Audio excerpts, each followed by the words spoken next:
We will now have the history of Juneteenth by Dr. Anika T. Prather.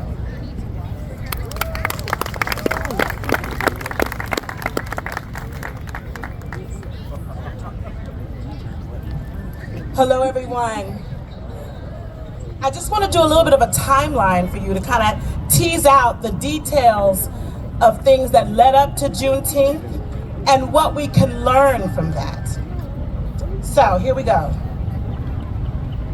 On January 1st, 1863, Lincoln signed the Emancipation Proclamation. On March 3rd, 1865, the Freedmen's Bureau was formed. Now, the Freedmen's Bureau was an organization Abraham Lincoln tried to create to help the newly freed people come into citizenship in our country. They provided health care, they gave them land, legal services, education, all of these things to help them progress in our land. This is Abraham Lincoln. I'm going somewhere with this. In April 9th, 1865, the Civil War ended, and everyone was free and lived happily ever after. April 14th, 1865, Lincoln was murdered. 5 days later, he was murdered. June 19th, 1865, was Juneteenth. Now, when Lincoln was murdered, Andrew Johnson took over. This was his running mate, his vice president. And everything Abraham Lincoln was trying to do even had white supremacy issues, but he had a conscience. So through that woundedness, he was trying to fix a problem. Andrew Johnson was his running mate. Everyone knew he was a racist, but Abraham Lincoln still aligned himself with him. I want you to process this. So when Lincoln died, the only person left to continue his work was Andrew Johnson. Andrew Johnson is the one who created Jim Crow. Yes. All right. And so on June 19th, after Lincoln was gone, several months later after the Civil War ended, a captain by the name of Gordon Granger went in and freed the rest of the 250,000 slaves. Now, I know we're here celebrating, and I don't want to rain on the parade, but we can only be free when we know the truth. That's it. So Gordon Granger set everyone free, and they just hugged him, and he was just loving everyone, and he helped everyone get started. No. In fact, when Gordon Granger went to free them and to force the slave masters to set them free, this was his instruction to the newly freed people. Stay on the plantation. Talk to your masters. See if you can work out an arrangement where you can live here, they maybe pay you a little something, and wait for us to send you the Freedmen's Bureau to finish this process of freedom. Now, what are we going to do with these facts? We're not going to deny history, right? We know Abraham Lincoln was trying. If you read his speeches, you will see he was evolving. He went from the man who said, if I could save the Union without freeing the slaves, I would. He said that at the beginning of his tenure as a politician. But just before he died, he gave this stirring speech. Something was happening in his heart through his relationship with the newly freed people, through his relationship with Frederick Douglass, and he was starting to have a change of heart and mind about who we were, that we were human beings. And in his second inaugural address, he talked about his plan for making sure not only would Black people be free, but he would work vigorously to make sure we were treated equally. And John Wilkes Booth was in the audience when he gave that speech and decided at that moment to murder him. And Abraham Lincoln died. And this process of trying to, he said it in his inaugural address, that the blood of the Civil War was God's punishment to America. And he was murdered for saying things like that. And he was murdered before we could ever know who he was truly supposed to be. And when he died, because even though he was changing, he still chose to align himself who was racist. When he died, the only person left to continue his work was a racist. And so the process slowed down. But our people continued to press forward in spite of all of the obstacles, in spite of Juneteenth leading to eventually Jim Crow. We still push through that. Now, what are the lessons we can learn from this history? As we celebrate Juneteenth and still know the story of truth of how this day came to be, what are lessons we can learn? The first thing, I have two lessons, or two paths I want to talk about. I'm going to sit down. I have some lessons for my community, the Black community. And I don't want anyone to get offended by what I'm about to say. It's just history tells us this. We cannot depend on those who are wounded by racism to provide our liberation. And I know there are allies. And we've got to stop thinking of racism as just something that was done to us. It was. But racism created a depravity that some are struggling to free themselves from. And so when you have that same inside of you, trying to liberate people who have always been seen as less than human, you get a messy process like the Freedmen's Bureau. You get a messy process like Juneteenth, when the person who came to set them free told them to stay on the plantation until we can help you. We have to uplift ourselves. And we don't know how long it will be before we'll be truly free from racism. But we can't wait for it.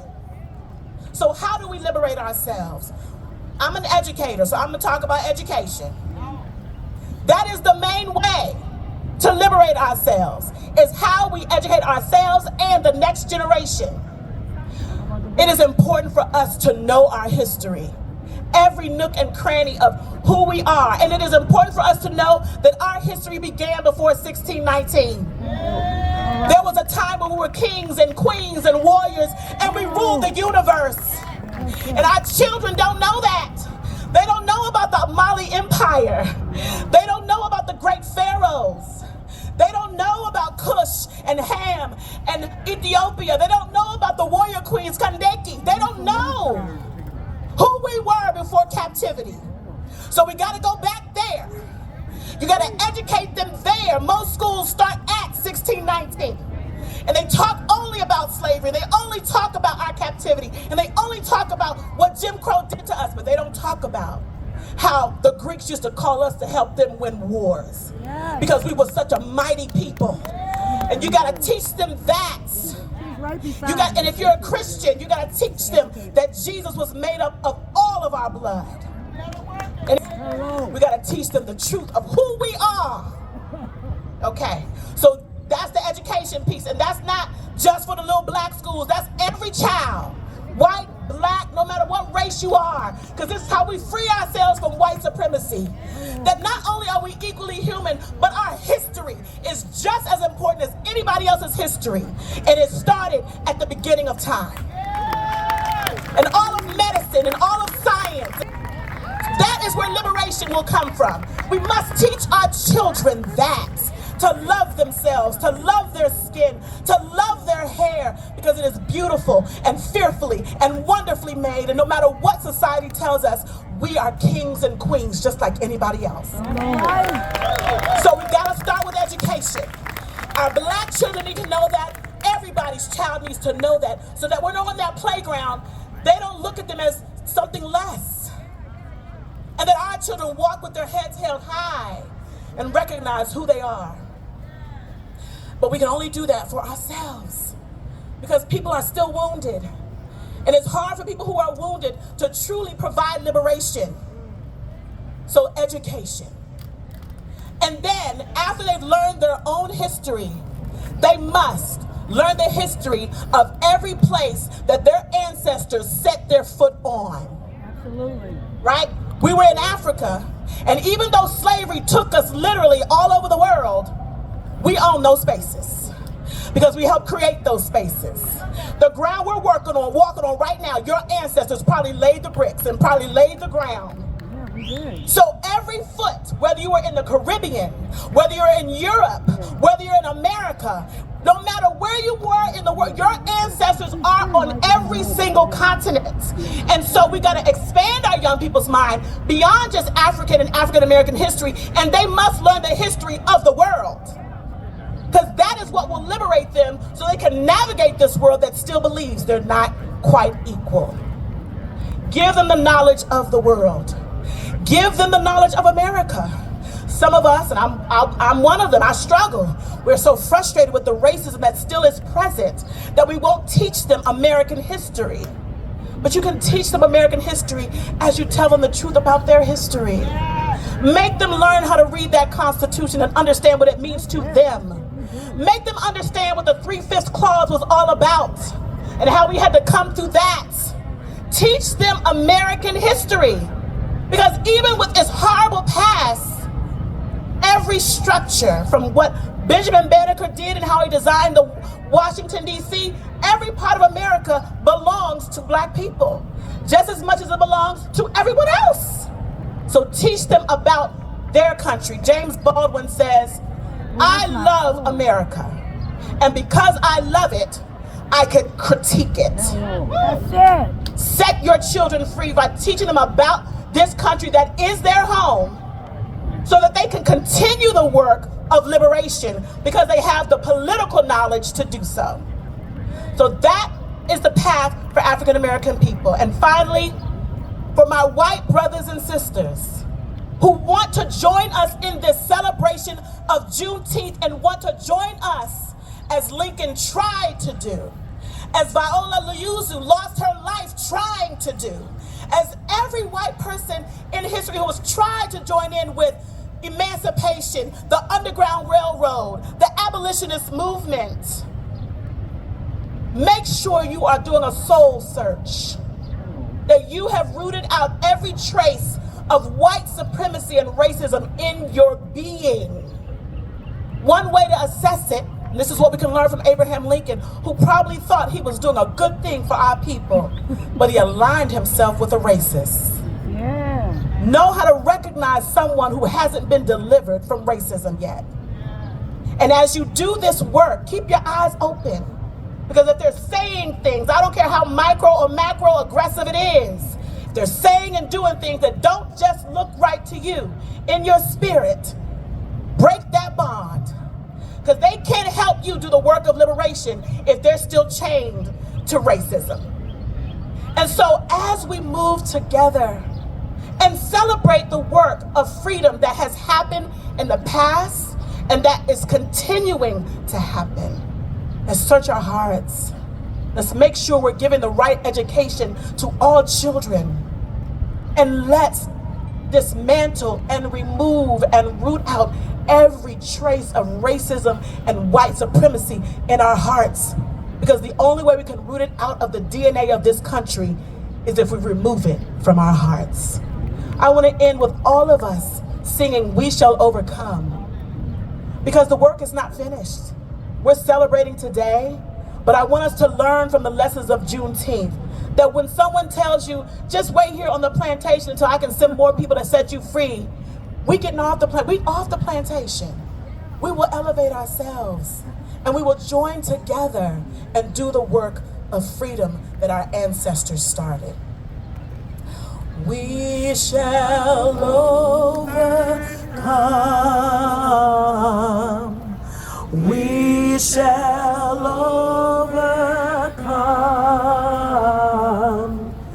We shall overcome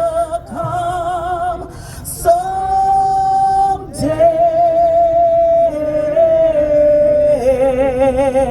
Oh, in my heart, I do believe we shall overcome someday. Happy Juneteenth, everyone.